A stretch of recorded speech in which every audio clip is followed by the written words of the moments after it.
મહેસાણાની Vasna merchant કોલેજમાં વિદ્યાર્થીનીના આપઘાતને લઈને વિરોધ નોંધાવવામાં આવી રહ્યો છે। વિદ્યાર્થીનીને ન્યાય અપાવવા કોલેજના વિદ્યાર્થીઓ મેદાને ઉતર્યા છે। વિદ્યાર્થીઓએ વિરોધ પ્રદર્શન કરી કલેક્ટરને આવેદન આપ્યું છે। કોલેજમાં માનસિક ત્રાસ અપાતો હોવાનો વિદ્યાર્થીઓનો આરોપ છે અને જેને જ લઈને હવે આ વિદ્યાર્થીઓ છે તે મોટી સંખ્યામાં એકઠા થઈને વિરોધ પ્રદર્શન કરી રહ્યા છે।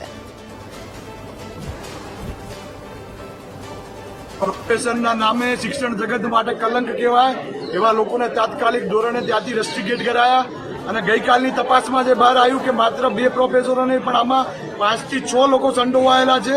તો આજે સવારથી જ વિદ્યાર્થી પરિષદના કાર્યકર્તાઓ સમગ્ર વિદ્યાર્થીઓ સાથે મળી અને કલેક્ટર સાહેબને રજૂઆત કરી કે આ કોલેજમાં સંડોવાયેલા પ્રોફેસરો ઉપર કડકમાં કડક કાર્યવાહી થાય, આ લોકોની ઉપર કડકમાં કડક સજા થાય। પોલીસ વિભાગ સરાહનીય કામગીરી કરી રહ્યું છે। વિદ્યાર્થીઓને પોલીસ તંત્ર ઉપર પૂરેપૂરો વિશ્વાસ છે, પરંતુ બની બેઠેલા સમાજના કેટલાક આગેવાનો અને રાજકીય લોકો આ વિદ્યાર્થીઓની લડાઈને પોતાના રાજકીય રોટલા શેકવા માટે, લાભ લેવા માટે જે કરી રહ્યા છે એને રોકી અને માત્ર એક બેન ગુમાવી છે વિદ્યાર્થીઓએ। એ બેન દરેક સમાજની બેન હતી।